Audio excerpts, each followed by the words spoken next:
When your worth is not tied to anyone else's opinion and it's all your own, you own every day. Your child doesn't define you. The mirror doesn't define you. Sure, we'd all like it all to work in our favor, but it doesn't define you. You reach a place of... I think you gotta have a dream. The School of Greatness. Really? Yeah. Please welcome Lewis House. You've got a new book called A Radical Awakening, Turn Power into Pain, Embrace Your Truth, and Live Free. It's all about how to break free of a lot of things that have been holding women back specifically in their lives. Marriage, relationships, sex, monogamy, even their last name. And I'm curious, why do you think so many women play the victim in their relationships in general? Whoa, okay. Because you mentioned beforehand that women play a lot of victimhood in certain areas. Not everything, but certain areas. What does that look like in relationships? Well, let's just back up a little bit and understand that women have had a really raw deal. Of course. In this toxic patriarchy. Absolutely. Okay, I grew up, and I told you on my last interview with you, I was molested up the wazoo by the time I was 11 and had to really learn how to protect myself, defend against predators lurking behind every corner.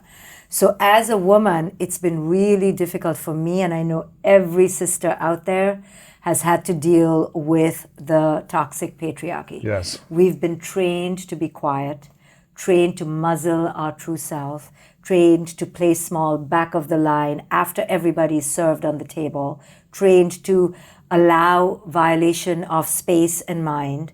So we have to understand that if we want to awaken now, we have to first name the toxicity for what it is. So we have to name what's happened to us.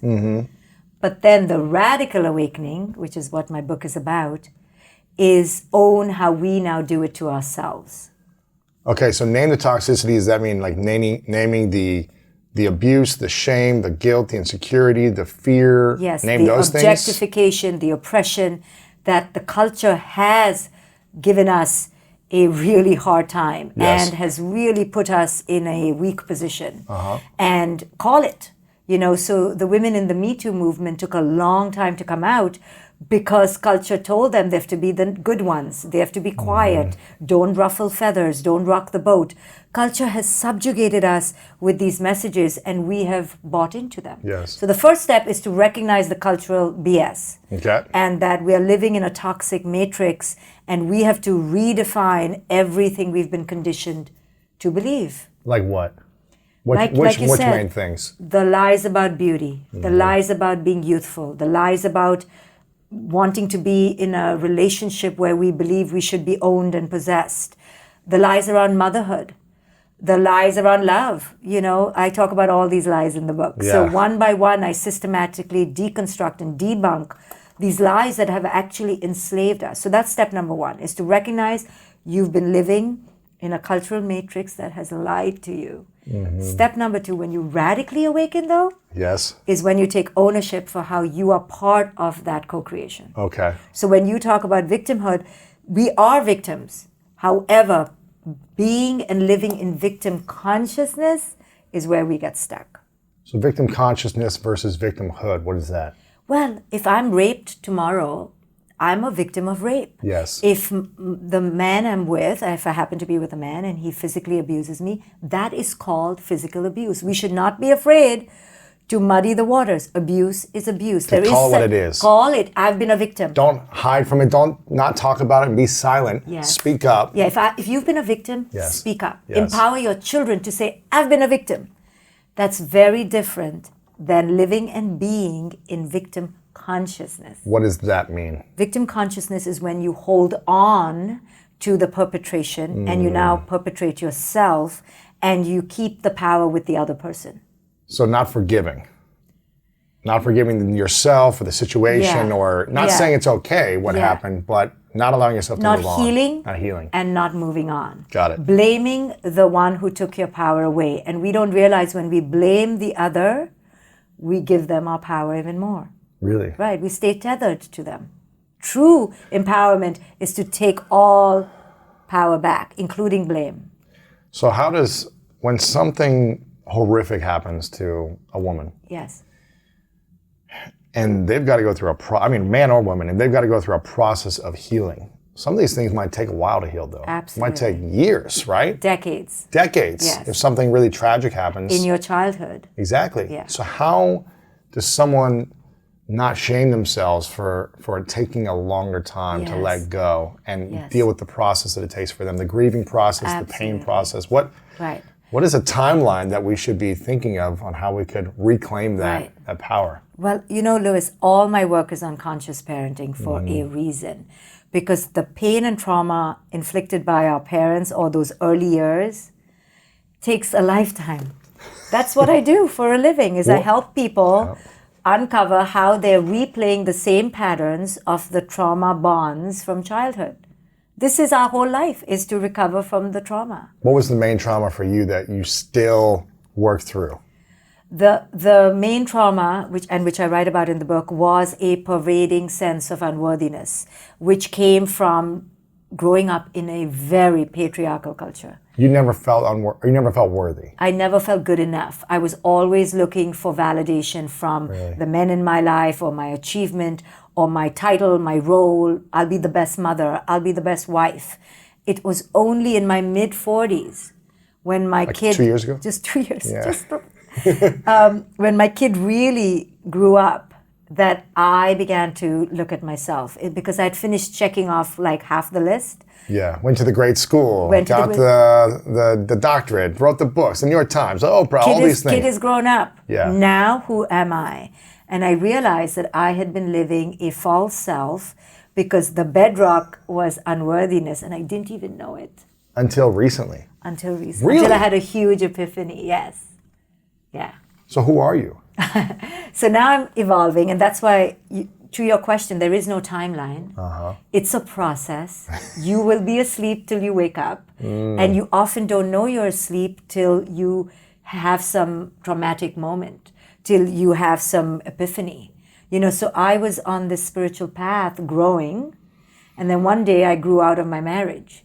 And that was my moment of trauma. You were in the marriage. I was fine. And you grew out, you're like, this is no longer for me. Yes, and then everything looked unfamiliar. And I was so identified with that marriage. I was so identified with that idea of family.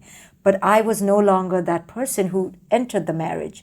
And I had no intention of leaving for years, 25 years. So it was traumatic for me. Why? Not just because it was an interpersonal dynamic, but because culture has put so much pressure on us women to be nice and don't make anyone upset and don't end the marriage.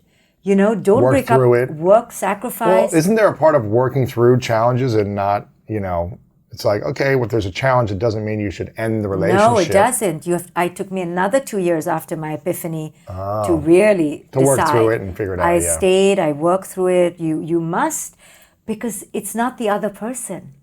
It's what's coming up for you. And until you heal those wounds, you'll carry the same baggage to the next relationship. What was the thing that came up for you? For me, it was that I was the epitome of the self-sacrificial good girl, and I was here to save other people.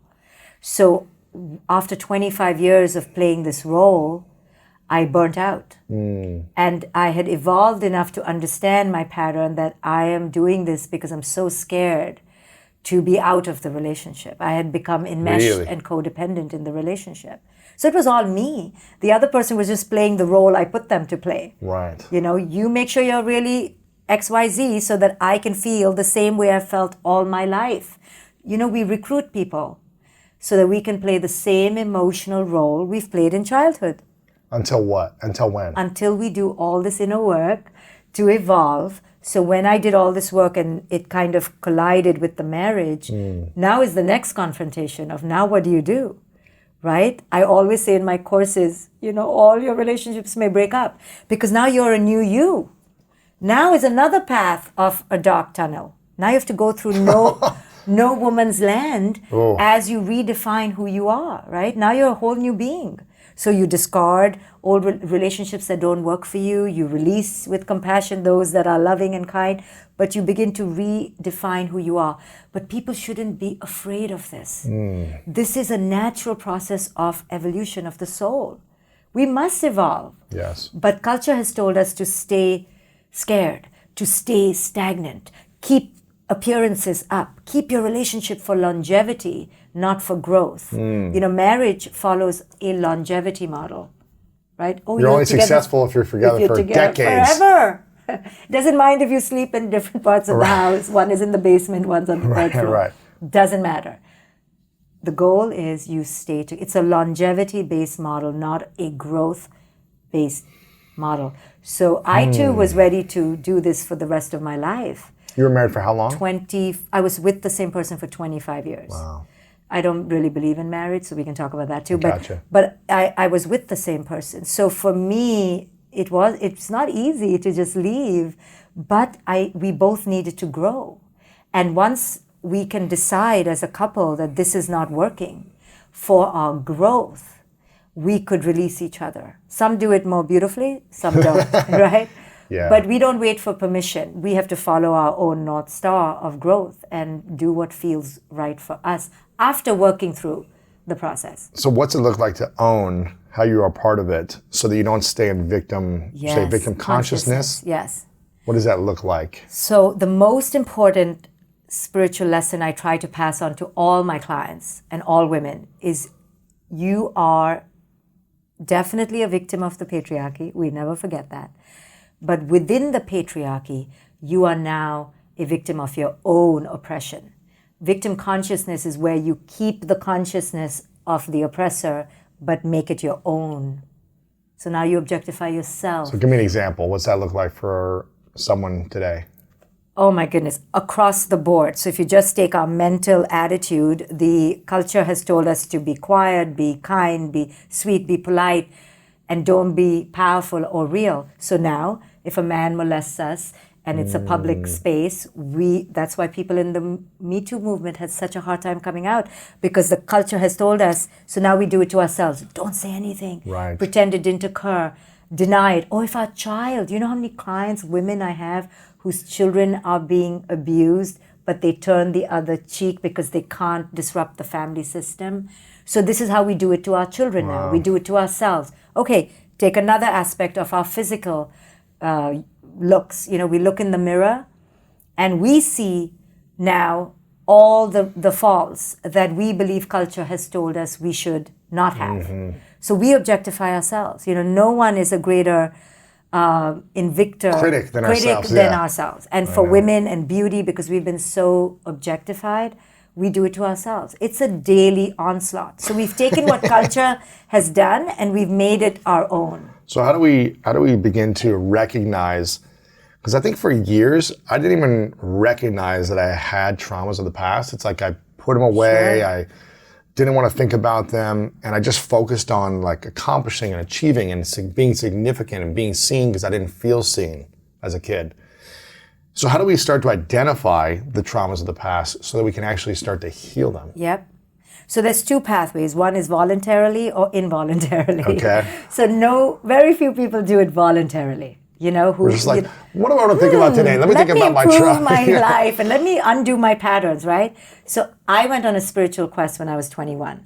Very unusual, right? I was so fascinated by self-work that I knew that was my path. So I entered it without trauma necessarily.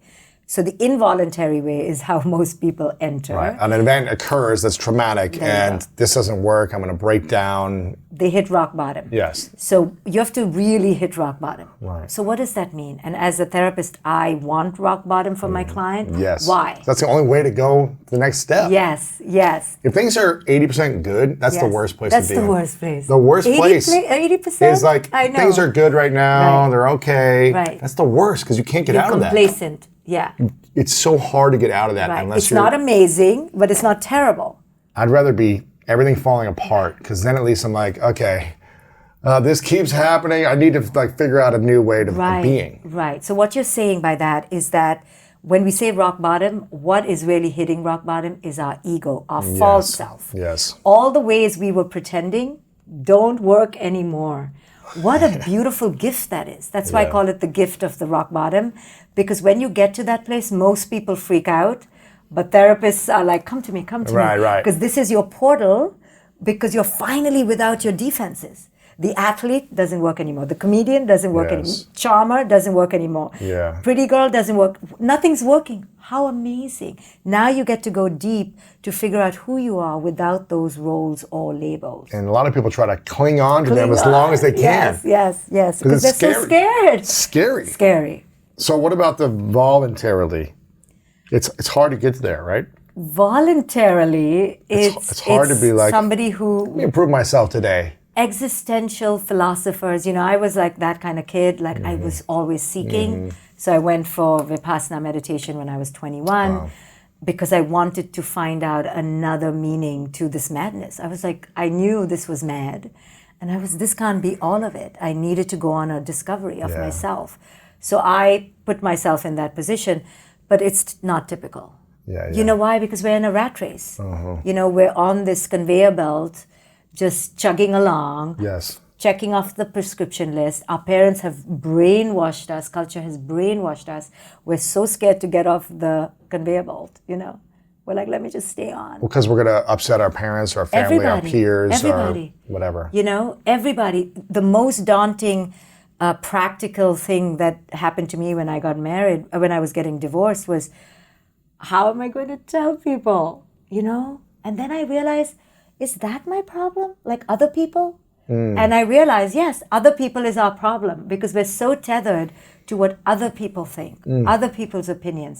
And I realized I don't owe anybody any information about my journey until it happens organically. So I really told people only when it happened organically. Wow.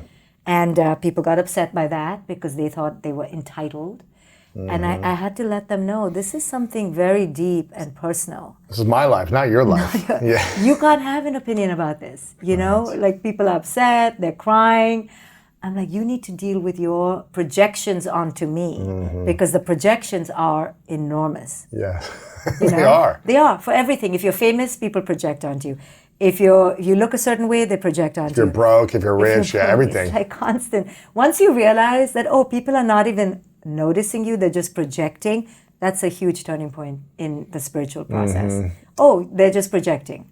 So once the ego has hit rock bottom, how should we start to evaluate our traumas, our pains, so that we can move forward, so we can heal them and move forward? Once the ego hits rock bottom, it's the most amazing place to start. It's ground zero. When was the last time for you? Oh my God, 2 years ago. Really? Yeah. You hit rock bottom. I hit but you were already awakened, I thought. You I were know, already but you go through conscious. many. You were teaching people these things. You go through many levels. Yeah. So there'll be first another level in 10 years? It could be. How Come on. lovely. Why do we got to go through so much pain? No, it's not pain. It's unfolding. Okay. Yeah, it's so. I loved what I went through. I honor and cherish all the pain because I needed to break down. See, we look at pain in a very absurd way in this culture. We're so pain phobic. As a therapist or as a healer or a seeker, pain to me is the most open place. Pain is openness. Isn't that what Rumi said? Like, light is where the wound enters or There something. you go. What did he say? There you go. I don't remember. Something like that. Like the light is where the Yeah. Well, we have something. to The edit this wound is whole where the thing light out. enters. Or something. Yeah, exactly. But I think it's true. Once you go into the darkness, then that's where you can shine the light and start to reveal things and peel back the onion. Yes. It's interesting. A few weeks ago, I had a big realization in my life, massive, that might have been groundbreaking for me because I'm 38. For probably 38 years, I have been conditioned to people please in every area of my life. Originally with family, then with friends, but most specifically in intimate relationships. Every intimate relationship, for some reason, I have allowed myself to let my boundaries be crossed to make someone happier. Or when there's frustration or disappointment with me, whether I do something or I don't do something, I give in to create peace. It's something that I realized I used to do as a kid 100%. with parents and You were the mediator, the exactly, sweet boy. the one that tried to make things light and easy. And I stopped doing it over the years in friendships and family.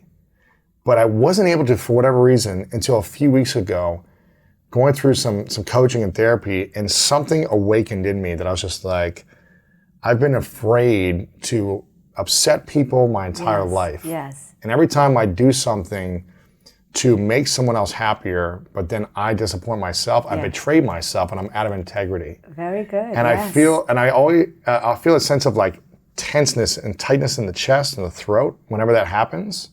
And I resent myself I don't resent them, I resent myself. Yes. Because I give in.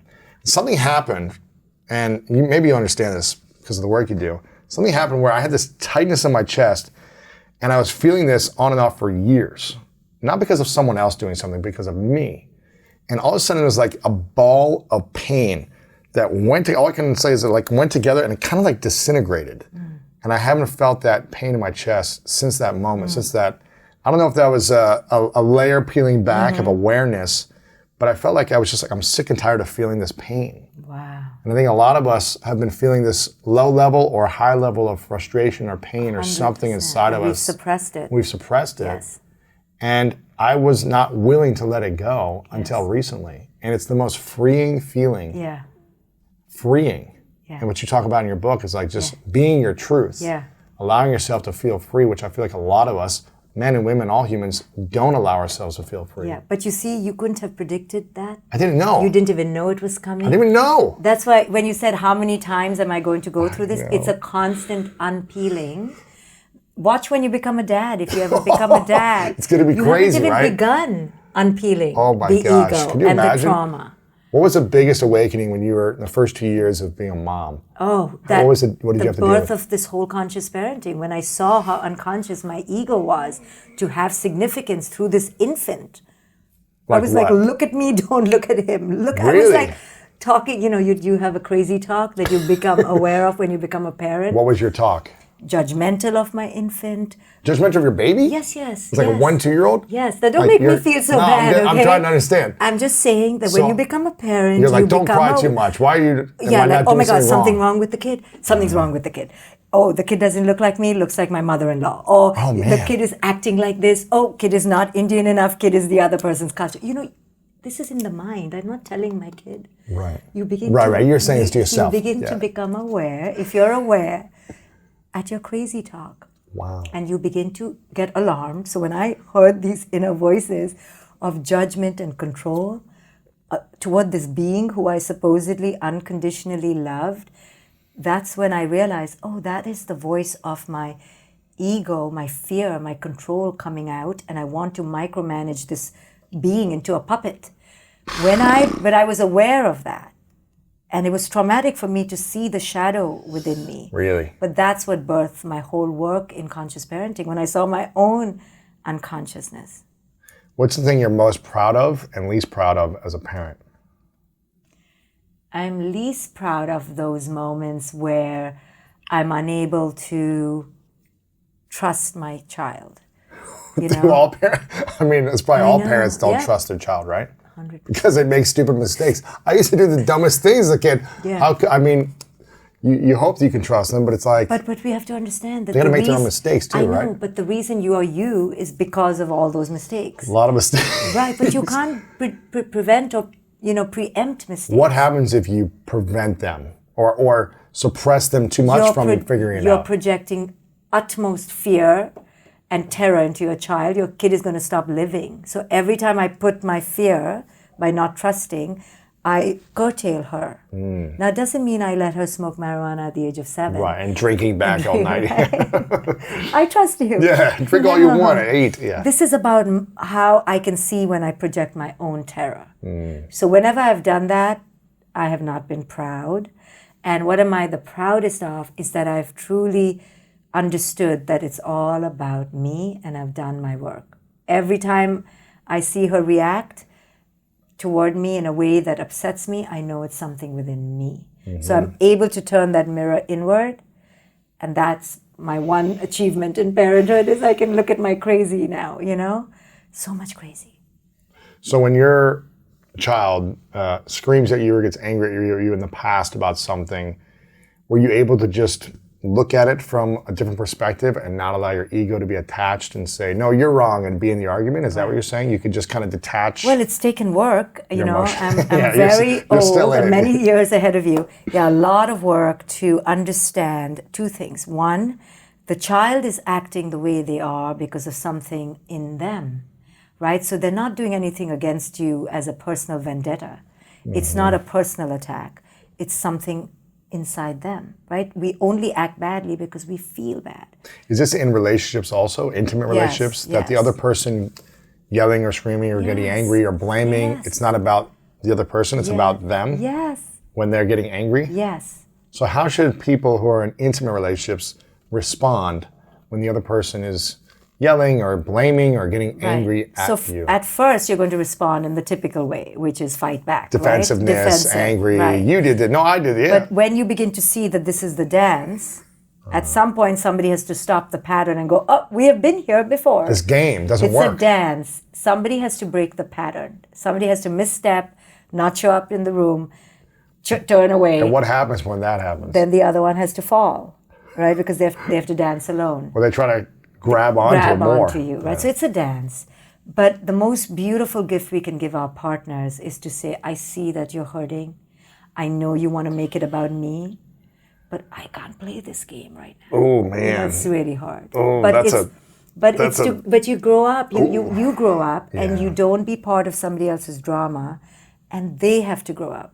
What happens if the partner doesn't grow up over time of working hard. through it? It's really hard. Then you come to a tough precipice of, okay, can I keep growing with this person, or do we just stay here? It's a lot of questions. Do I stay in the game or the dance with the person where they want to be? Yeah. Do I see No, we can't play the game anymore. So say the person has decided, I can't do this game. Then what? I'm waiting for them to heal. Now, you're saying, what if it takes 20 years? And right.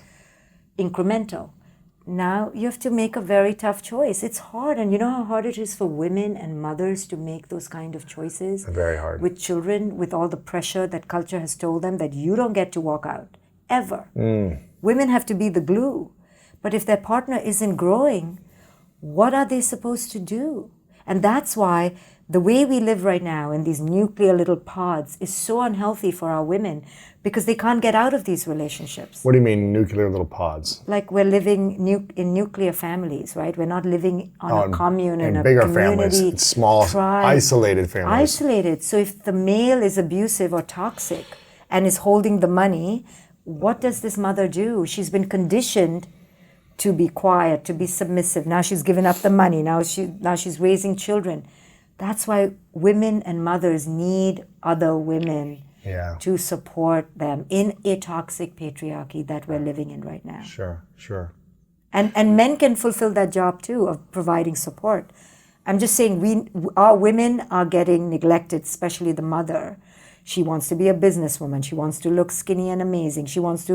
A lot of pressure, isn't it? A lot of pressure the modern woman has, and she's nuclear. Are they putting it on themselves? Now we're putting it on ourselves. Or are they allowing others to put it on them? It's both. It's a semi-permeable membrane. Interesting. So it goes in and out, and we put it on our daughters. They see us You got to going look perfect. crazy. You got to do this. You got to be. Yeah. We are really driving ourselves to the end of our rope, we women, in the expectation to be perfect. So men don't have it so much. Men have the expectation to be competent and achieving. Women have it with this internalized oppression to be perfect. That sounds exhausting. Mm-hmm. Yeah, men can't even really relate to how exhausting it is to battle this conditioning. Right. We get it from when we're like knee high. I mean, men have their own conditioning. Sure. Which is, we've talked about this from. But you have an advantage because you're in the patriarchy. So the patriarchy favors the man. Really? And favors the white man. It's a whiteified patriarchy. So whether we like it or not, the men are a few inches ahead, More of an advantage. Yeah. Come on. So. We all have to deal with our emotional demons. Yes. I don't care.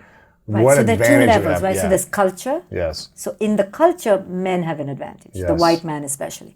In the personal family, we're all messed up the same way. Exactly. Yeah. Exactly. Because and no that matter same how much patriarchy comes into the home. Right. But also, no matter how much money or success a man has, if they have a demon inside, they still have to learn how to deal with that. Absolutely. So you could be a prisoner to these traumas or expectations you might have. Yes.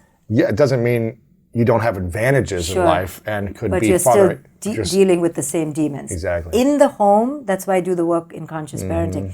In the home, we're all inheriting unconscious shame, blame, unworthiness. All of us. Now, when the boy steps out, he is in an advantaged position. The girl is not in an advantaged position. She's getting double whammied, you know. Man. So what can women do to not be double whammied? Or when they're getting double whammied, what should they be thinking and doing instead? Yeah, well, it's two levels. One is, like I said to you, you have to name it. You have to be able to call the lies. Like we need to teach our daughters, this is a lie, this is a lie, and this is a lie. And we need to, as women, debunk and tear up this prescription list that we were raised with to be this way and perfect and skinny and white and whatever we were raised with. We need to change the prescription list and teach our daughters to call the lie. And then the second way is to give them a legacy of worth. But that can only come when they see us feeling worthy. Yeah. The mother is the key. How do mothers start to feel worthy again? Yeah. When they haven't for so long potentially, or they've made everything else about everyone else except for themselves. Yeah. So and the movement is incipient, but it is growing to allow women to have their voice. So I think there's several layers. One big level is that we sisters, we women, need to stop competing against each other for the attention of, say, a man. Like we need to bond. We need to be with each other. Why does that happen so much? Do you notice that? Why do women do that? Do you see that? I think men do that as well for a woman. But why is that? I know. What's the underlying, like, to feel good enough, worthy enough? If he chooses me, then I'm worthy enough. But we're giving into the patriarchy when we do that. But what happens if we convince someone to choose us? What happens if we play the game or whatever, compete against someone else, and convince a man to choose, I'm acting like I'm a woman here, but I'm convincing a man to choose them. As opposed to them seeing you who you are and choosing you because for your energy, not because of your playing game. That's what I mean. We play right into the patriarchy that we then say oppresses us, right? So we're trying to out-beauty each other, for example. It's exhausting. And we're just enslaving each other in the same, clutches. And we don't realize we're doing it to each other. We should all go, with our saggy faces and saggy bottoms out into the world and not give a damn. And in that way, we sisters support each other and we teach men, this is how we really look and deal with it, right? But we can't because she's got the Botox and she's got the really big, nice, curvy ass. And I look too ordinary. So now I'm feeling unworthy. So at the bottom of it all is unworthiness. But we need to stop competing with each other. We need to celebrate each other. We need to stop putting on the false roles when we're with each other. And let me tell you, women are constantly... Really? When you're together, when women are together in general, there's false roles happening? A lot of false roles. There's fake support? Of course. Really? Of course. Gosh, why? Because we're unworthy. We feel like we have to compete with the other. So you made 12 cookies? Okay. I made 20 I made 37. In these very subtle ways, we're always trying to outmother the other. Really? Yes. What do you think all these Facebook posts are about? Look at my kid eating spinach and look at my kid is the star of the baseball team, or posting where your kid goes to college. And I know I'm saying things that people are not going to like, but I want people to examine when they post, why are we posting our life? Because we want to give an impression that we have a better life. Right? Why don't what if it was just like, I'm proud of my child and I'm proud of this? There's an element of just, but even pride, it's like, does the whole world need to know how proud you are? Isn't grandma enough? Grandma used to be enough, but now the whole world needs to know? You know what I mean? It's coming. I heard you say it, yeah. The social media madness feeds the insecurity. So that's one thing we can Because you get acknowledged by, what a good mother or but father. But you also get more dependent on it. Now you're checking to see how many people liked your post, liked your new hairstyle. So this is how we continue the oppression. Right. Okay? We feed into it. So we need to own how we're a part of it. Yes. And the second way, and the ultimate way to liberate ourselves is what you and I have been talking about, is looking at our childhood trauma and how it has clutched us in unworthiness and the roles we've played because of it. So in my book, I talk about the 3 main roles that women play. What are those? The givers, the controllers, and the takers. So the givers are you would fall in the giver, the people pleaser, the savior, the victim, the martyr, the empath, right? That's me. Then you have the controller, who's the overachiever, the perfectionist. I'm a That's little you bit too, of that right? too, yeah. The tyrant or the unemotional shield. And then the takers are those who are like divas and princesses and complainers. They're just expecting life to change on its own. They have expectations. And now we are some of all. But when we notice that, wow, I'm that, and I'm that, and I'm that, and how did it come to be? So I talk about that in my book. So every woman can see her patterns and go, wow, that came because I was traumatized in this way. Now you begin connecting the pieces. Right. And the biggest liberation will not come when our patriarchy becomes a matriarchy. The biggest liberation will come when us women heal our unworthiness. I think it goes both ways. When men heal as well, Yes. so they don't keep hurting people. Yes. Or So when we heal, we will raise our sons and daughters to be whole and healthy. And Absolutely. of course, there's a lot of focus on the men. But I'm just letting women know, Right. don't wait. Do your work. Right. Yeah. Right. Don't wait for the man to change. Exactly. Or the patriarchy to change. Right. We have a lot of work to do. So if someone is a giver, they give to everyone, they people please, they're always thinking about others first. What do they need to recognize, and what action steps could they take to start the process of moving forward? Yeah. So the first step, and I did this to myself, is I gave myself a 7-day experiment that I wouldn't speak until I was authentic, okay? So if any time I was doing it to people please or avoid a conflict or because I was getting nervous or anxious, That's been me my whole life. don't talk. Yeah, don't talk. I didn't talk practically the whole week because everything out of my mouth was to people please or to take care of somebody else's feelings or to not say what I wanted because I was afraid of conflict. So I became aware. The first step is always awareness, whether we like it or not. And that's arduous and painful. We have to look in the mirror. Then the second step, after you become aware, you have to ask yourself, what is that moment before I jump in? Like, what's happening in my body? Gosh. Like you said, that pain. That's when you feel that tension or the tightness or the clenching or whatever, what is that telling you? Yes. What is that telling you when you feel like, I don't want to say this or I don't want to do this, Yes. but I feel like I have to because whatever? So let me tell you, that pain is coming from old inner child pain. That's why it has been sitting inside you. Man. You suddenly become a 5-year-old boy terrified of pissing the coach off or pissing dad off or pissing the teacher off. That's what is in you. Gosh. So you have to get in touch with that and go, oh my goodness, I've felt this all my life. It's from my inner child, the neglected little boy or girl. Now what do we do? Now step 3, very hard. And hopefully people should recruit a coach or a therapist by now because you need help. Now you have to heal those needs of the inner child versus jump to do the role. So you see, the pattern is that every time you felt that pain, you just jumped and did the role. You took care of the pain by suppressing the pain and you took on the role. What happens if we suppress the pain long enough? It won't go away. You'll become ill. You will have dysfunctional relationship after dysfunctional relationship. You'll become addictive. You cannot suppress You'll pain. explode, you'll do something. Pain, you cannot suppress. It will find its outlet somehow through dysfunctional. This is why I feel like a lot of the men who are the angry men who are causing harm, physical harm, emotional harm in the world.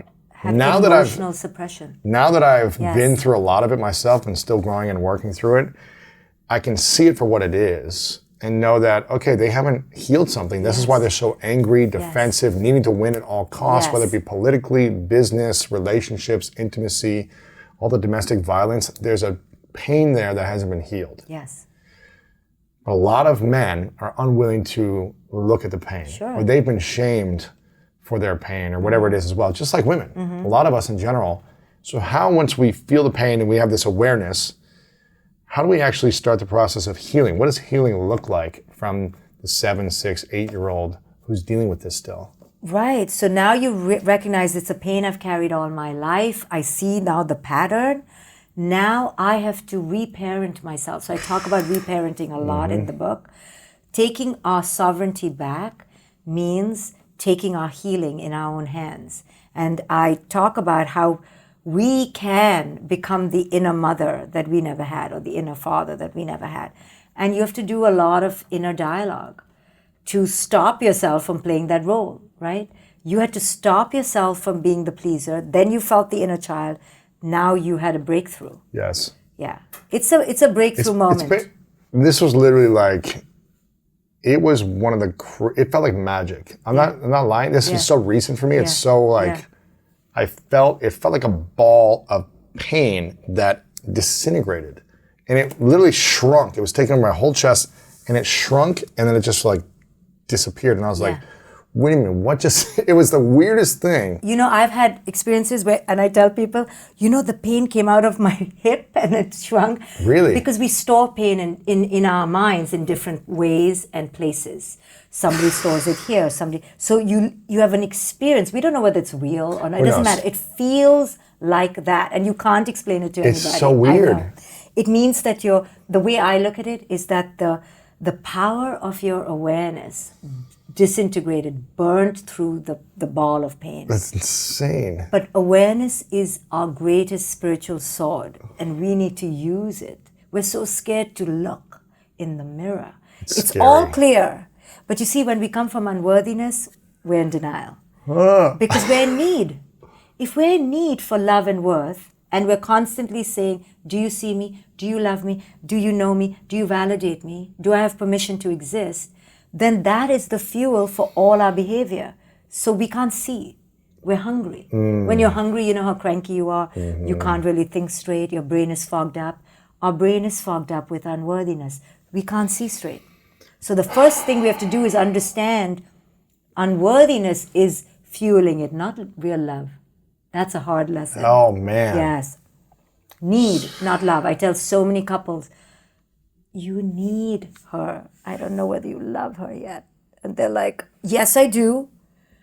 When someone is feeling that in a relationship, they need to feel worthy by this person, or they need to feel worthy in a relationship in general. Right. Or what does that look like? Well, there's love. Because I know my pattern of stuff in previous relationships of feeling the need for someone to love me and accept me for who I was. We all have this need. That's why we get into relationships. Right. That's why we become parents. And we don't want to acknowledge that it's coming from an inner hole, H-O-L-E, a void. We don't want to own this about us, right? We're like, no, I love my child unconditionally. That's why I want him to, play soccer and ski. Do what I want him to do. Do all the things. It just happens to be all the things I want. Or this is why I'm in the relationship. And the way we know that it's need and attachment and not love and unconditionality is how much we want to control them, how much we want to possess them. Ooh. It's all that smells of need and attachment. Because true transcendent love, true intimacy, very hard to achieve. Because it requires two whole people. Trusting fully and... who are in their own sovereignty. Yes. Who don't need. Very rare. That kind of achievement, that kind of aspiration cannot occur unless you do the work and you heal. So most of us who haven't healed are in need and attachment, control-based relationships. I'm sorry to everybody. How many people are in control-based relationships? Almost every relationship Really? I know, yes. Every parenting relationship I know is in control, need, and attachment, and possession. What does it look like for most people? What's the common ways of control and need and attachment Okay, in an intimate constant relationship? repetition of drama, where the cycle just can't break. Yeah. Not a mutual honoring of each one's absolute freedom. The boundaries or freedoms or... And honoring each other and true articulation of one's needs. Who knows how to articulate their needs? Nobody. And allow the other to be heard and seen, and to be seen honestly and authentically. That's intimacy. So we think we're in intimate relationships, but we're just in functional, transactional dynamics. Ugh. What if someone's authentic about their need, and their need is, well, I need you to, I don't know, check in with me multiple times throughout the day so I know where you are. Oh, that's not being authentic. Should I tell you how to... Isn't that an authentic need if someone's... No, this is the authentic need. Tell me. Okay, so the person says, I authentically need you to check in with me 10,000 times a day, right? Now here's the thing. That's not an authentic need. Here's the need. I have such low sense of worth, and I'm in such a panic. I get panic attacks because I have control issues from my past abandonment. Can you help me in some way by not feeding the need? I don't want you to call me 10,000 times because that'll just feed my monster. But can you help me and be kind with me? Because that's my need. My need is for ultimate, supreme safety, but I know I can't have that. The need is from my childhood. That's what I'm talking about. Wow. I'm not saying I need you to give me 10 massages. That's not a need. Right. The need is, why do I have the need? Really why getting to the core so of it's the not need. it's not about communicating the need to the other partner. Everyone's good at doing that. It's about recognizing why is the need there. The real need. And when you find the root of the need, then you heal the need. And you release the other person from meeting your need. Gosh. Right? So everyone's good about saying what they need, Louis. I need a Bentley, I need a mansion. Very good at doing that. We have to go to, why are we looking at the other person to fill that need, number one? Where's this need really coming from? Mm-hmm. That's the real need. But I don't want to generalize this, but won't you hear a lot of women say, well, I need to know I can trust my man, that he makes me feel safe, he protects me, that I know where he's at, that he lets me check his phone, that I can know where, when he's going somewhere or who he's seeing. Like, isn't that a common theme for women? Yes. And what happens when a woman does that? Right. When the woman does that, it means she's completely an inner child, believing that she needs those things from a man. She doesn't need that. Because if she has need for that, she's going to be dependent on his every move and looking at him like she's a detective and he's under the microscope. And that means she's enslaving herself to him and giving him her power. When we want to control the other, we think we're getting control. We are getting enslavement to the other. Oh my goodness. What is the common fear and insecurity that women have when they're in a relationship and that men have when they're in relationships? Okay, is it safety and protection? Can we just say that the way men and women are relating in relationships is based on conventional possession, control, and ownership. Both parties. So it's already messed up. Okay. You're right. Now, within the messed up matrix, you want to ask what are the most common insecurities? Yeah, what's the main insecurity for men in general? Yeah. Is it, I don't know, that they're going to cheat on... Both is possession. Really? Both is control in some way. Really? Now, you'll say, but isn't there a real need for the one to find the money and the other to cook the food? Sure. But what's the core need? What's the root need? Possession is what they're feeling, control and possession? We've been told that relationships, especially marriage, means that the other one betroths themselves to you, like gives themselves to you for keeping, right? And you put the ring like, and you're mine, and I own you. And I own you. And you give the woman a big diamond ring so everyone around can see that she's owned. Yeah. I have never worn a ring one day of my life because I have no desire to let the world know I'm owned. So what about women who are like, you know what, I love my partner, I want to be their partner, I want to wear this to show a symbol of my commitment and but then we wouldn't wear it on this, we do it on this finger, we do that finger, it doesn't have to be a diamond. We follow convention because this is what society says. He didn't give you a diamond ring?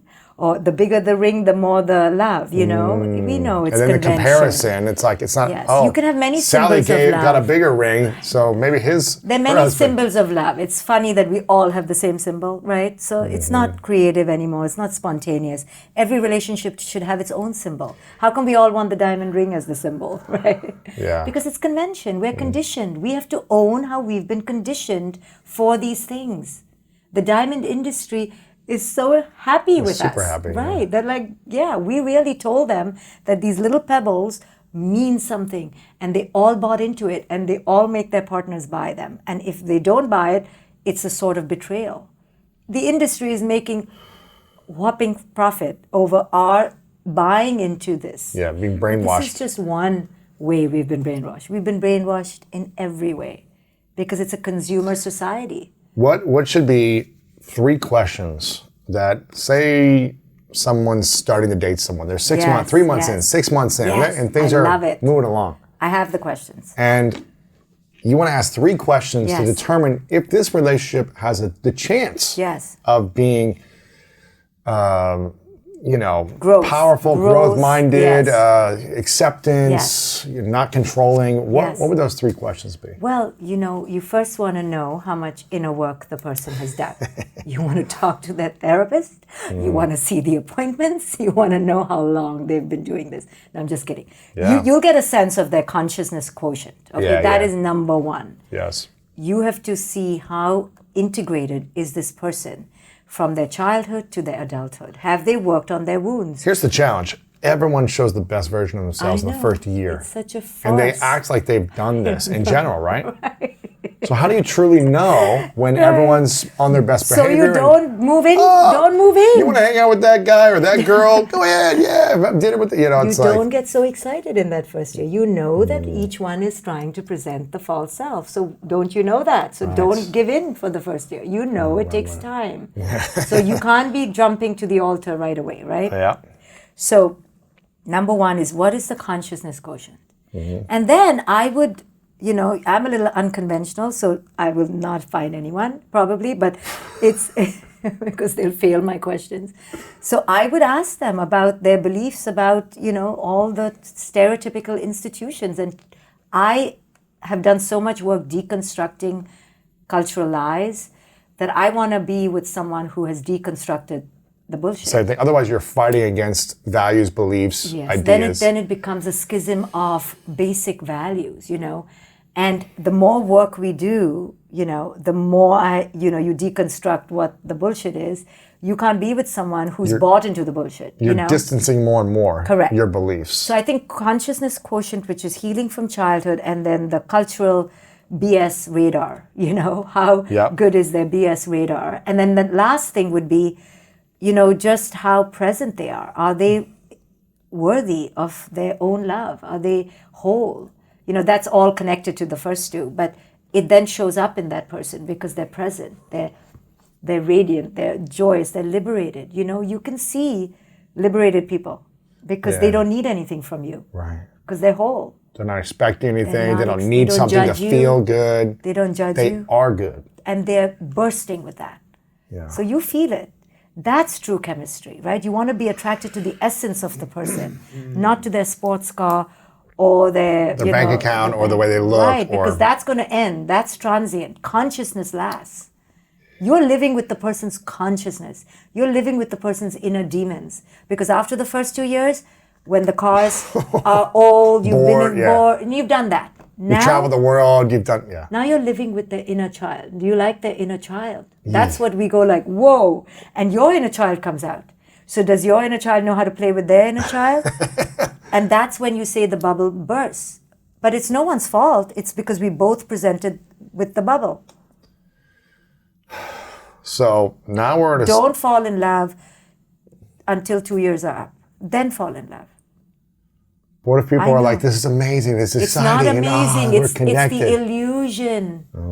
Wait, I used to have a client who used to get so upset with me. She was like, before you burst my bubble, she always knew I'm going to burst her bubble. Because this is what the ego does. It presents the best self. You think you're falling in love. Even the idea of falling in love, you don't want to fall.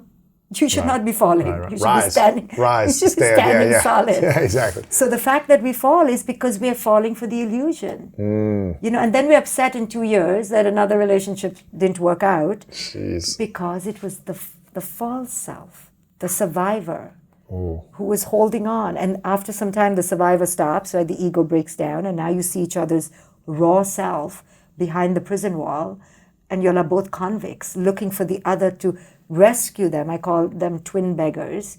Give me, give me, give me, give me. You're And not giving like, me enough. yeah. It's never going to be enough. Wow. Because we were beggars all along. We needed to only dare to enter a relationship after we've been full.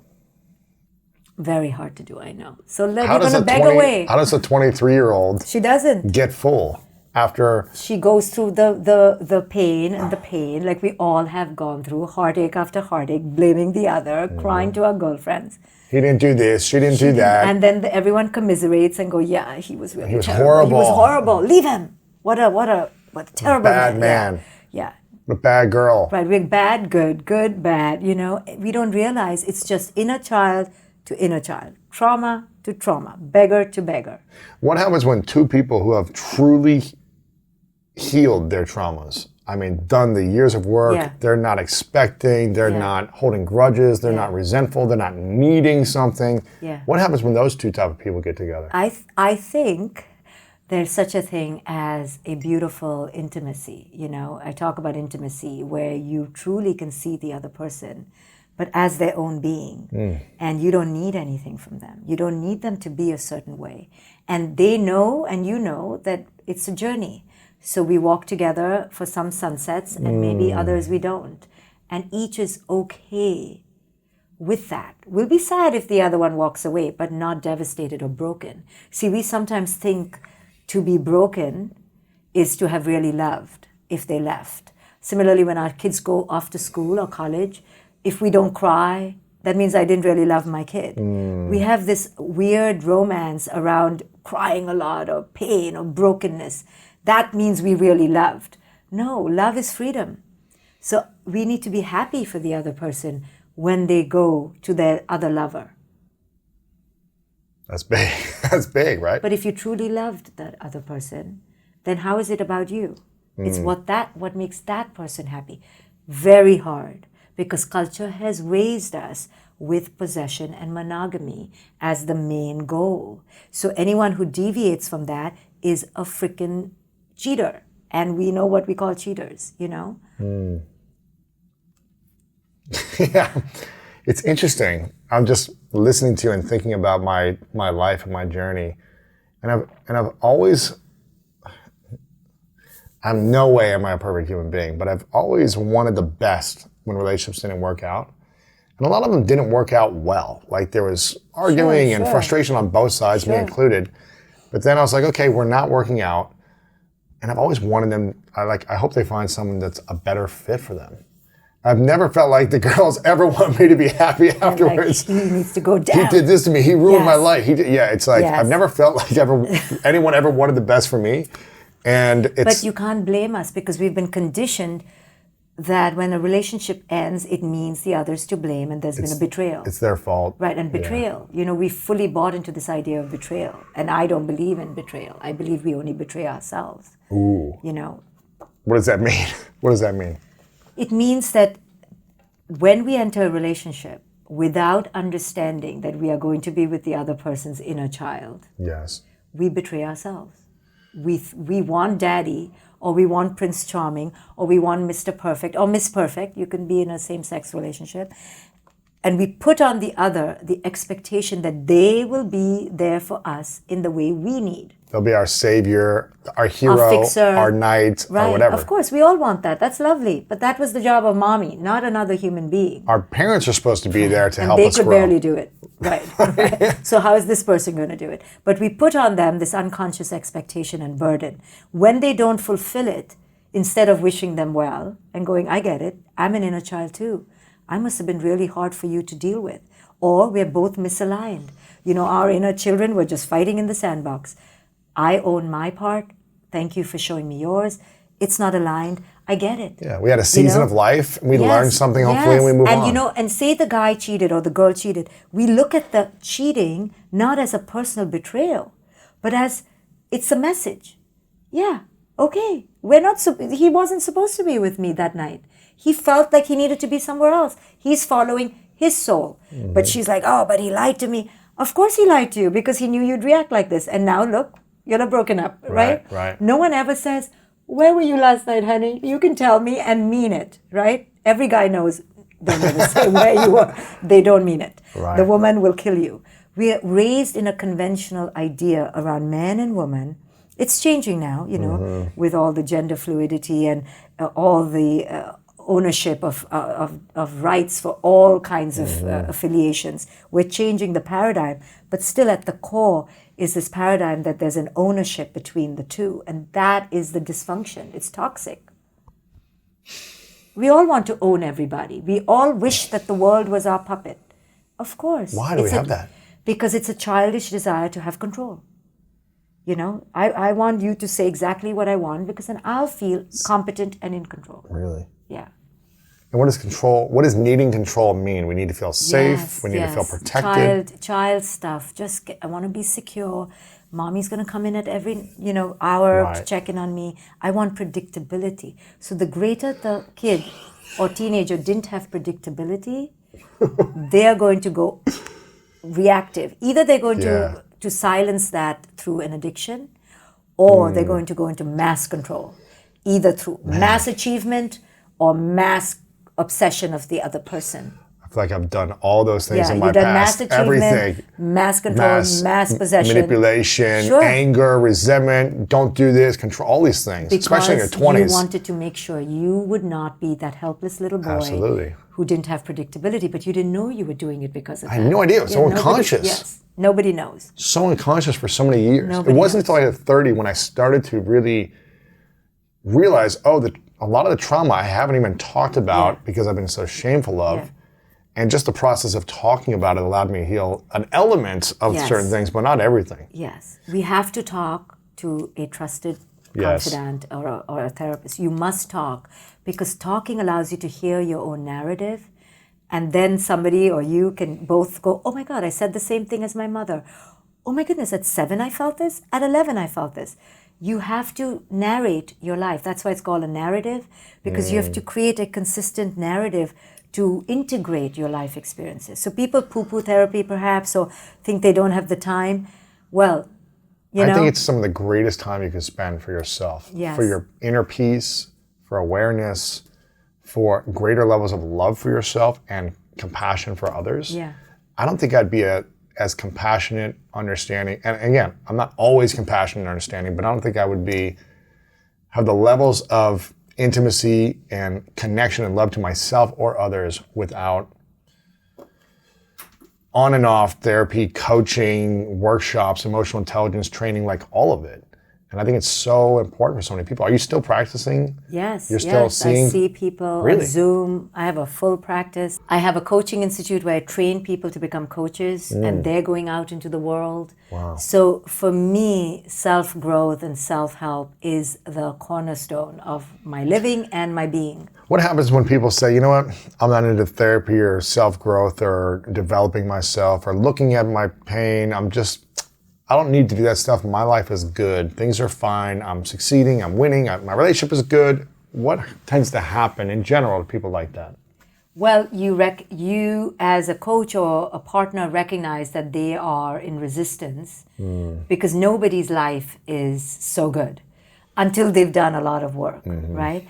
But you can tell when people are not ready, and you can break your head waiting for them. You can show them pattern after pattern. I now, in my 40s, have gracefully learned to identify these people and release them from any expectation. Everyone has their own level of awareness. I call it, where are they on the continuum of consciousness? So just because you change, don't expect you going home and your partner changing. It's not going to happen. It's not by osmosis. So how does this, there's a lot of married couples in the world that have 2, 3 kids. They've been married 10, 15 years. And you'll see it where it tends to typically be the woman, I feel like, is starting to grow and evolve, Yes. right? Emotionally, being more Yes. emotionally conscious. And I'm generalizing this, where the man is more resistant. Again, generalization. What should the woman do there? If the man is maybe 20% behind and then 40% behind, but she loves him, she wants to keep it together, she know. wants to be married to this person, does she just accept the behavior and live with it and do the best she can and find her relationships elsewhere? And how does a woman in that position, where it's not horrible, Yeah, it's at but it's 80%, 70%. Yeah, maybe it's like half the time he's conscious, half the time he's Right. not. What does a woman do there? Yeah, it's really hard. I can tell you the second or third question in every seminar I do is, what do I do? My partner is not doing the work. It is the second Really? to third question, if not the first. Yes. So women, you're right, take the lead, because we are already tuning in. We get our menstrual cycle. We're connected to our bodies. We're breastfeeding our children. We're in the world tapped of in. emotional connectivity anyway. We are the connectors. You're communicating with other women about challenges, shame, all the time, hurt. right? Whereas men typically tend to not say those Right. things. You're in to the friends. outside world achieving, Yeah. and you've made it a mechanistic, hierarchical, Yeah. dogmatic world. We're in the world of feelings and raising children, and they keep us close to our heart. So now the woman is growing, and it's not terrible. Then she has to kind of compromise. Yeah, she fills her bucket through other means. This is most women are doing Really? this. Yeah, she's just decided, okay, he is what he is. He's good enough. She's good. It could be a same-sex relationship. The partner is good enough. So if you're willing to be with good enough is good enough. Then if it's really abusive, that's when she's in a pickle. Yeah. And that's where she needs her sisters to support her and be there for shelter and protection, and other men. And then when it's if the other person is just not growing, right? So one is abuse, that's direct. Yeah. You get to know what to do. One is 50-50, that's hard. But if the other person is just not changing, then the woman has to make a pivotal decision. How important is growth and consciousness for me? And then she has to follow her own governance and her lead, and that's really hard for women to do, but she needs to honor growth. Relationships should be growth inducing, growth fulfilling, growth focused, growth destined. If both are not working on growth, then you can be good friends. Right. Right? See them once a month. And certainly if they're taking away from you, if they're constricting you, in our 40s and 50s, we realize we don't need that anymore. We are worthy. You're like, all right, I don't need this. Yeah, I don't need this. But till then we do. Right. And we've already had 5 children and, a lifetime with this person. But Right. it's okay to say, now I'm ready for the next chapter of my life. To be brave, to say, it's okay, I can do this. Change is not easy because it brings such a fear of rejection and abandonment. But it's okay. It's okay. Seasons change. The tide changes. The moon and the sun go up and down. It rises and people falls. come and go. People are born. People die. Yeah, we were young ones. We're older. So change is inevitable, as we know, right? Nothing is permanent. Neither should our relationships be. What are the 3 things, or what are the 3 reasons that you would say most relationships fail? What 3 things? They're not growth-minded, or... Right, they haven't really shown that, so not growth focused. So both don't enter the relationship with a pledge that I'm not committing to you, I'm committing to growth. Ooh, Right, Interesting. That's what the ring exchange ceremony should be. really? Yeah, I am committing that you grow, and I'm going to help your growth. And the minute I don't help your growth, you can give me back this ring. Right? Now, wouldn't that be Interesting. beautiful? That'd That's be- freedom. Yeah, Right?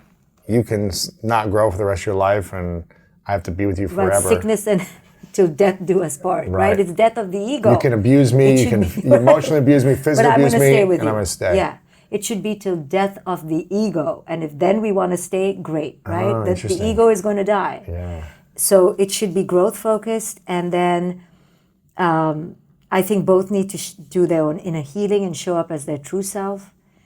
And also, and the last thing, I think the reason why relationships fail is because we are looking for mommy and daddy.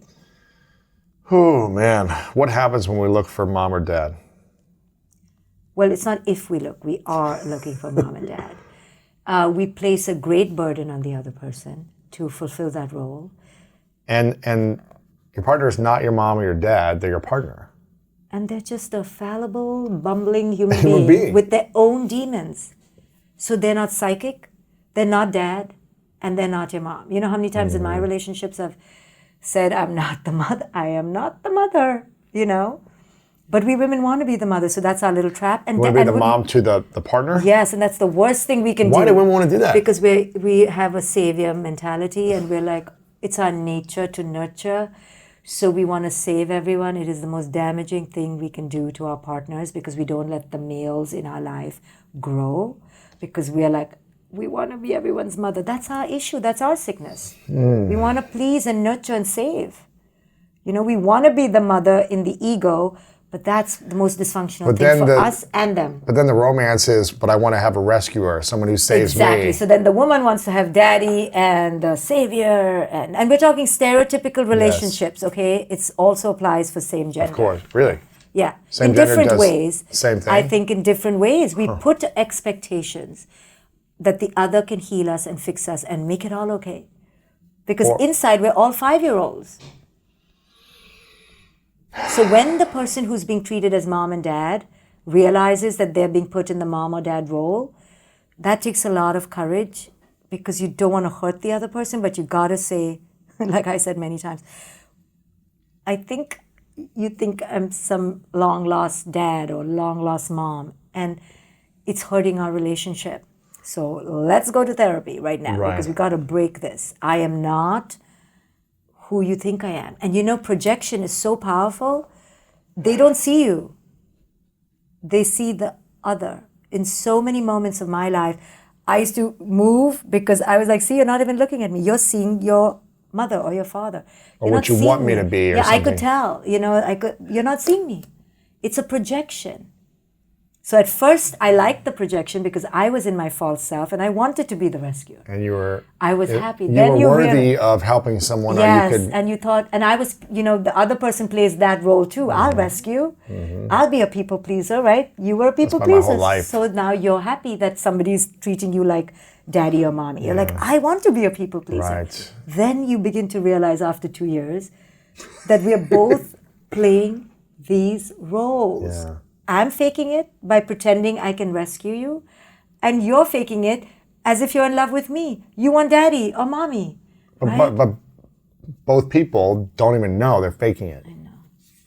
This has been my life for a long So time. then you enter the fight, and the fight is the same fight. What happened? So Okay. after fight number 232, You did this. No, you did this. and no one's hearing each other, by the way. Oh my No gosh. one. So after fight number 232, you gotta have some therapy. You're like, And okay, we're in the therapist same will cycle. say, We've tried this. We've tried that. Nothing's working. then you gotta take yourself for some professional care because you are enacting some serious old wounds that are eating you up. You have to treat it as a physical illness. You know what I think is fascinating? From an athlete's point of view, I know that in order to be a great athlete or to excel at some sport, You go to a coach. I need a coach. Yes. You can't do it on your own. Yes. There's not any world champion that's like, no one ever coached me. I did this all on my own for 20 years to get here. And I had no You help, had a no team. mentor. You had a team. Team and a coach. I don't understand Why we don't do it for in relationships. because we have great shame and stereotypes against airing our dirty laundry. This is the total ridiculous lunacy. Where you need it the most, you don't get professional help. What about parents? There's no training. There's no They don't exam. teach you how to be in a relationship. Just the model of what didn't work. What didn't work? So parents don't have any license certificate passing grade. Couples don't have any help. And you need help. So in spiritual traditions, they do talk about needing a teacher, right? Every Eastern spiritual tradition has the guru. And now the guru has been blasphemized. So let's not talk about the guru, but has the teacher, meaning you need somebody to teach you this, who's older and Relationships. wiser. And same for relationships. You have to go to a therapist. There's think no it's doubt so- about it. Every relationship should be in therapy, whether you are at the brink of the end or trying to get better. I always think it'd be interesting for people to start a relationship in therapy Absolutely, they should. and say, okay, we're to start dating and be exclusive, whatever Yes. it looks like. Let's get into therapy now, 6 Yes, months in, 3 because months in. it's coming. The inner child is coming. In 2 years, it's going to happen. We Right, might as well go let's- here now and get through it And let the therapist tell you if you can even manage. and save us some time. Yes, save you a lot of effort and heartache. And I feel like you'll respect each other more if you get into it sooner, saying we're both looking to grow. Right. No one's resistant. Yes. We're both here, That is- revealing, open. Amazing. I'm messed up. You're probably messed up. I like you're messed up. Let's figure it out. Let's go to therapy. No harm, no shame. Right. But people will get all upset because Why? they're in their ego. They're like, I don't have any problems. Oh my God. Right? That was probably me my whole life. It was about 8 years ago, so I can understand. Right. But what do most people gain when they have a coach or a therapist in their relationships? What is the thing they get out of that the most? Oh my God, they gain awareness of their pattern and they get to see how it's happening in real time. I show my people, boom, there it was. 2 hours before you said this, here's your pattern again.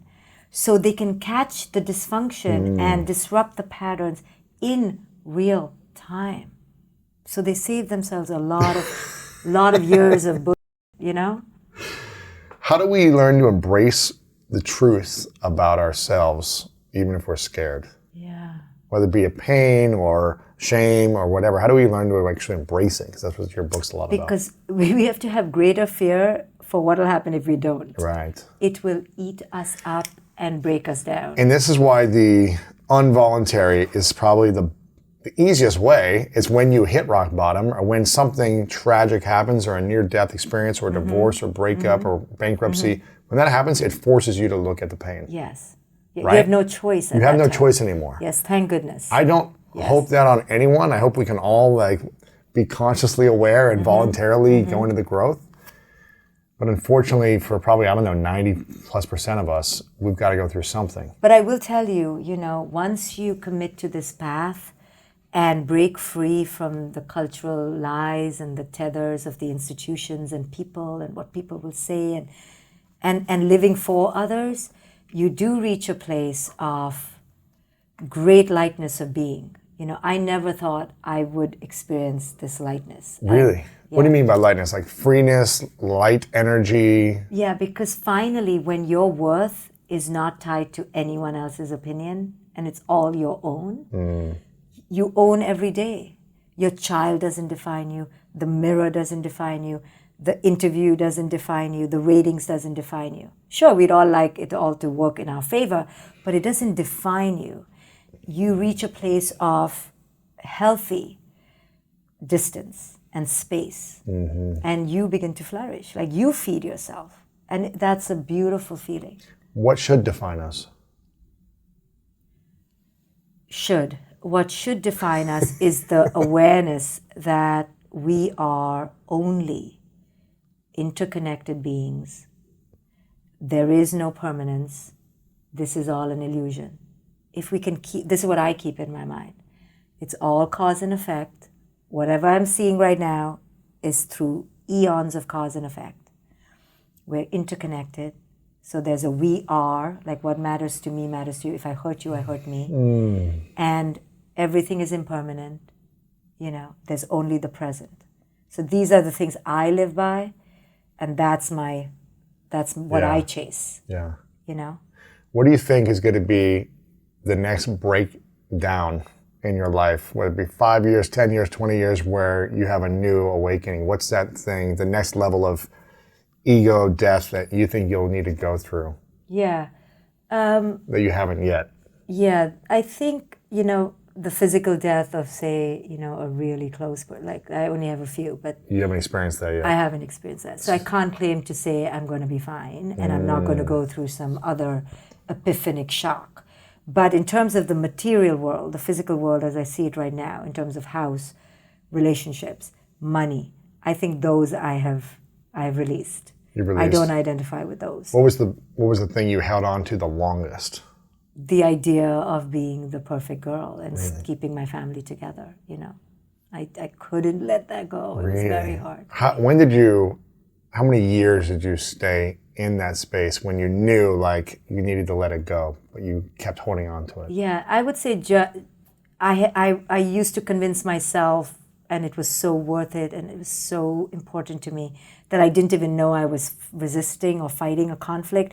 But the last 2 years was when you knew, but you were holding on, and it was so painful to let go of what you've been so attached to, and to release it and to say that it was for that moment and it was perfect and no regret and no blame and come to wholeness, Right.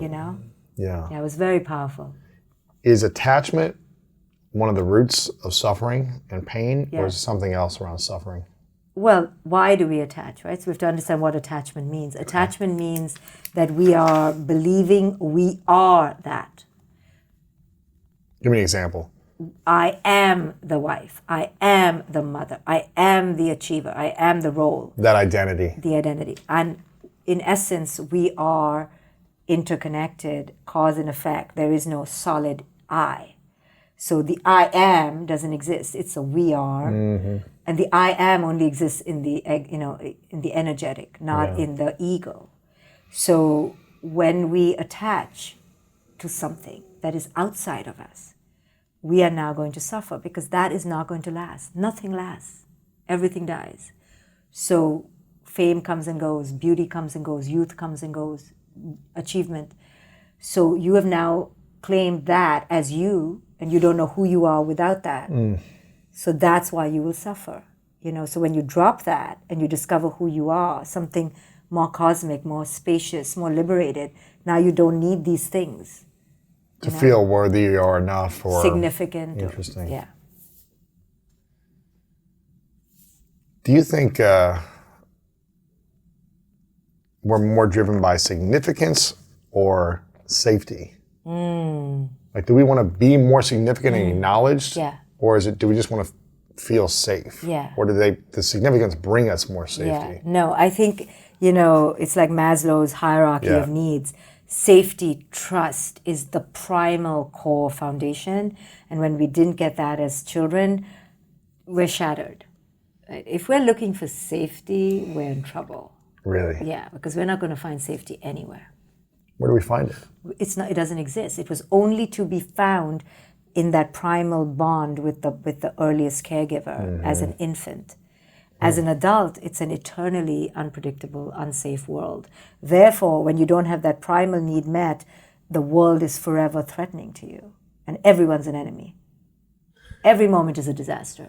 Really? You know those people like that? It's probably me for a long time in my life, but... Because you were in disaster preparedness mode your whole life. Yeah, I left home when I was 13. Yeah. Because I didn't feel... Safe. I didn't feel safe. I mean, I know my parents loved me, and I know they were there for me. But you couldn't count on them. It was just... You didn't know when there was an argument was going to break out or a fight or an unsafe feeling. And I was the youngest of four. My siblings were off and, they were crazy in their own way. They've all evolved and transcended that. But I was like, get me out of here. Yeah. Like subconsciously, I begged them to send me away at 13. Usually kids are sent away for being bad or whatever. And I was like, no, please send me away. Not because I didn't say it because I wasn't safe. Right. But I was just like, you knew that's a sign. When a kid wants to bolt too early, we know that the home is not conducive, and it knows, the kid knows. So significance is a higher order need. After your needs for safety and trust are met, now you can go up the ladder and you're like, oh, now I can achieve. Now I can, but first the infant has to walk. Right. That's safety, that's trust. Yeah, I wanted safety, and then I was driven to succeed in significance for so many years. Right. To cope with never being helpless ever. Never being seen or never being helped or never feeling worthy or enough or whatever it was. And you went looking for significance. And when I got it, I still didn't feel enough. No, you never will. For years. Because if the bottom is unsafe, this is empty. So if someone is listening or watching right now, has realized they're having the awakening, I never felt safe and I still don't feel safe, and I'm driven by significance to feel seen or loved or whatever I need, what should be the steps they take to create safety in their life and not need to feel significant by accomplishments? Yeah, imagine if that person comes to that point to go, oh my goodness, I've been ruled by my need to be safe and significant. Listen, this is a powerhouse moment. This is an epiphany, right? Like you had. Yes. Now they have to take themselves straight to a therapist or a coach. Is there any other way besides therapy? No, sorry. Because you have to uncover the patterns. Now, meditation is huge.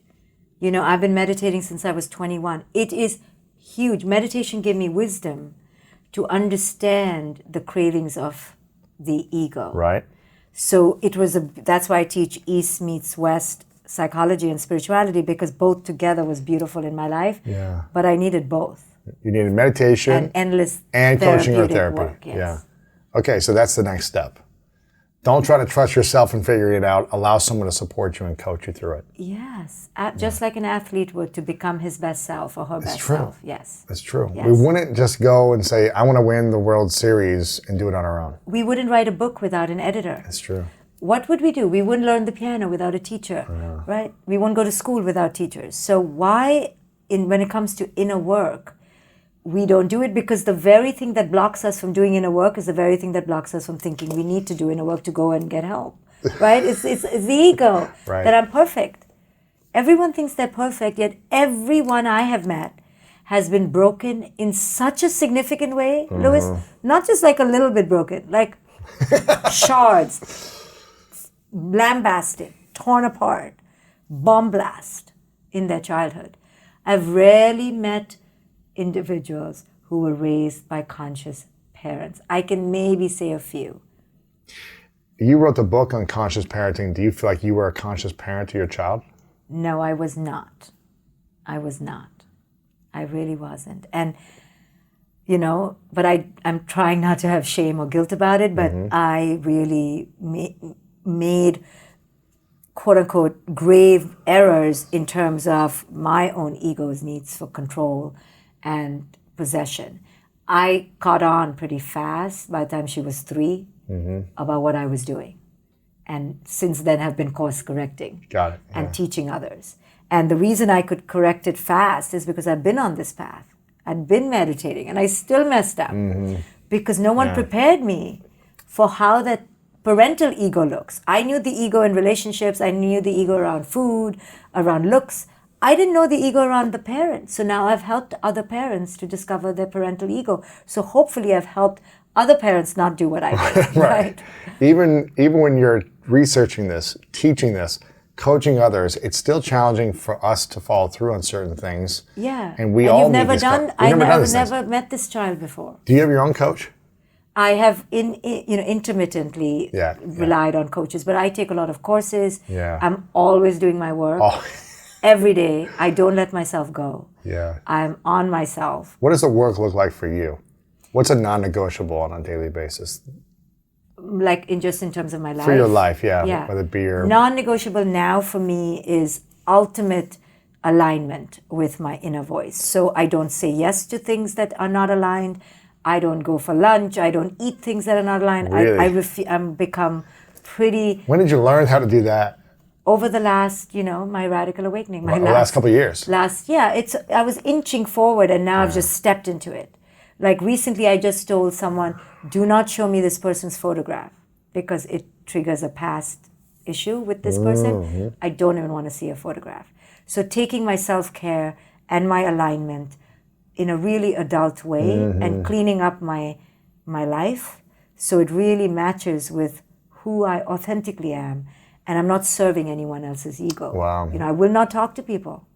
I will not have someone on a chat if I'm not aligned. Everyone in my life is intentionally placed now and intentionally kept. I'm glad you still reply to my text. That's good. You're still hanging on. I'm hanging on by a thread. Okay, so you've gotten very clear to say yes and no to things that you either want to say yes to or not, but not doing them out of the need to please or because you don't want to hurt someone. That's an incredible gift. That's a skill that most people I don't think have mastered. Right. It can only come after arduous self-knowledge. You have to know who you are. So I've spent a lot of time figuring out, who am I? Why am I here? What makes me the most joyous being in this one body that I got this time? Who knows if I'm going to come back again? Now I'm here. How am I going to make this life the most liberated, abundant, buoyant life? It's up to me. I got to create it. I got to curate it. I got to plant the right seeds. So it's very intentional now. But I say no a lot, which I never used to do. Really? Yes. You say yes to everyone. I used to say yes. I used to say, I'm so sorry I can't say yes, if I couldn't say yes, Now I just ignore. Or I let it go. It has nothing to do with me. And what happens if someone's mad or hurt or frustrated or emails you back? I thought you were going to say, yeah, how could you do this to me? What do you do then? Right. So, when it's a stranger, it's projection. Yes. And when it's a deeply held relationship, I will clean it up. I'll never do that to you. Right. Or to somebody who I honor. Then I'm in a relationship. Yeah. But if I'm not in a relationship, I've learned to let it go. It's, they can project whatever they want. Like on social media, how many people project? They can have a party. It's okay. They have a right. People have a right to project. When I was young, I didn't like when people projected.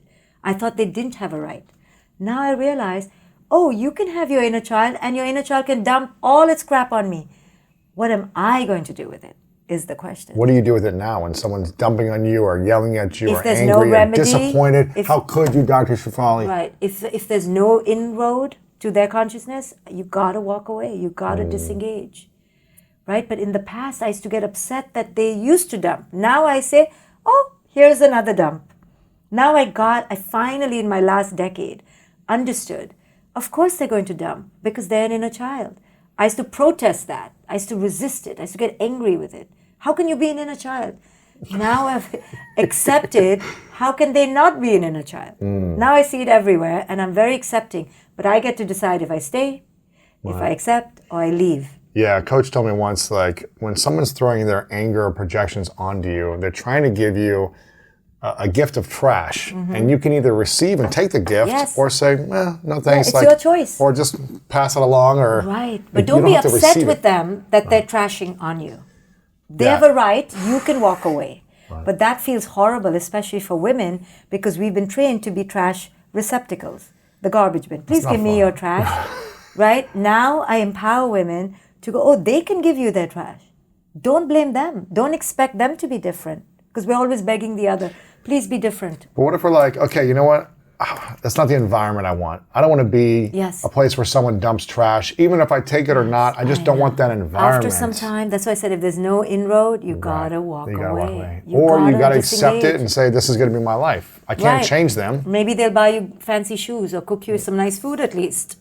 Right. Something. Right. But you can't, that trash. Can you expect someone to change, or can you change someone else? You can try to become your best self and hope that that will leak onto them and they will absorb your love, your dignity, your esteem, but don't expect it and don't hold your breath. And allow that person to not change. Do you know how many relationships we've had where we're so upset with the other person because we tried so hard, we did all the right things, and the other person couldn't heal? That's so hard for us because we tried so hard, right? And that's where we're getting into victim consciousness, because it's okay. The other person doesn't have to change just because we're stellar, you know? We think it's a quid pro quo. I'm amazing. Can you please see I'm amazing and heal? It's not connected. And that's so hard in a relationship, to go, I'm doing my best. I can't fill this void. It's beyond my need. I am retiring from this position, you know. Does that mean I'm retiring from the relationship as well? Well, eventually? Now we have to see, I'm letting go of the role. Right. At least the role. The role. I can't fix you. I'm trying really hard. I adore you. I love you. I see your pain, but I can't fix you. And when you retire from the role, and if you were mainly that role, you may retire from the relationship because there's nothing else you were doing except trying to fix. Yeah. It starts differently. Never go with how it starts. It's after the ego starts breaking down and the true self comes out, the wounded self comes out, not the authentic self. I think everyone should get the book, A Radical Awakening, Turn Pain into Power, Embrace Your Truth, and Live Free, by the great Dr. Shefali. Get a few copies for your friends as well. This is really inspiring. And I think a lot of us have never learned how to turn our pain into something more peaceful and powerful. For me, I lived in pain internally most of my life without others really knowing about it. And I was the one suffering until I learned how to turn pain into healing, into peace. And it's a process. And I'm sure I'm going to have to learn it many more times in other areas of my life, but it's definitely a process. So I want people to get your book. You've got a lot of great lessons, practices, examples, stories to support them in this journey.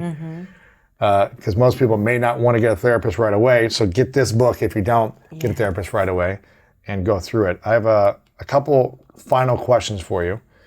Before I ask them, where can we follow you online or support you in any other way? So they can just go to drshefali.com. I'm doing a course actually on the book, so they can do the course with me. And just find me there or on social media. What's your favorite place on social media? Are you on Instagram, Facebook? I think I'm older generation. Yeah. More on Facebook. So I just read Cracking the Matrix. When I go check her out on Facebook, and a lot of powerful stuff in here. So make sure you guys dive in here. Everything in here is really inspiring. Check it out. A couple final questions for you. What are you most proud of that most people don't know about you? I don't know whether I'm proud, Louis, but maybe something that people don't know about me is that I'm really like very quiet. I know it's like because I chat all the time, but simple and just I like to be in my pajamas and just, Chill, relax. very quiet and basic. I'm just like a very basic girl, and I think people think of women like me that we must be, big personalities at home, but You're relaxed. my daughter completely dominates me. I get dominated, yes, at Really? home by my daughter. You're yes. just like, I'm relaxing and she's all over the place. Yeah, very quiet personality at home, yeah. Okay, that's cool. This is a question I think I asked you last time, but I'm curious your response this time. It's called the 3 truths question. I ask everyone at the end. So imagine it's your last day on earth many years away, and you've accomplished everything you want to accomplish. You've written many more books, or you've created the life you want to create. But for whatever reason, you got to take all of your work with you. All of your written work, this interview, all of your content. Right. No one has access to what you've shared in the past. But you have a piece of paper and a pen, and you get to leave behind 3 lessons to the world. 3 things you've learned.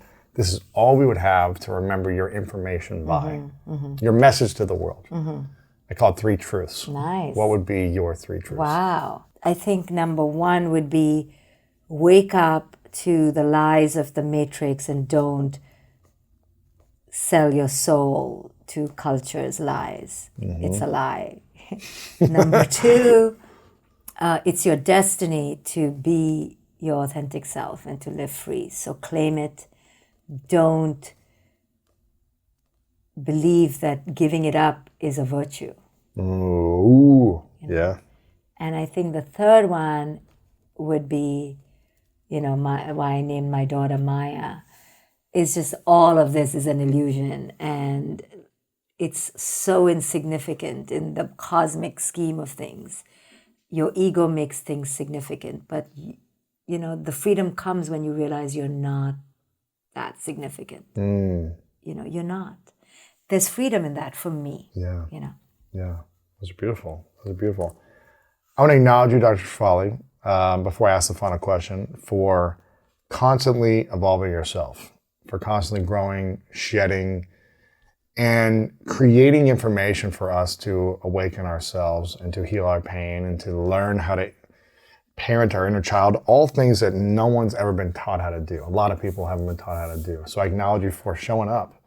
I know this is challenging work, and the fact that you are in service to want to support and help people in their healing journey is such a gift. So I acknowledge you in being that gift to so many people. I appreciate you and your friendship. I'm so glad I've made the texting communication still. You haven't cut me out of your life yet. I'm so happy.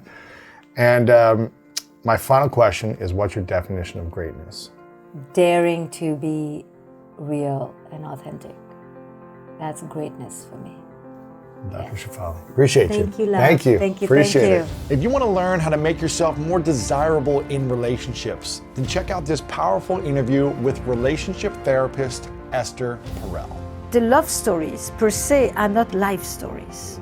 There's some things that you don't need in order to have a beautiful love story with someone.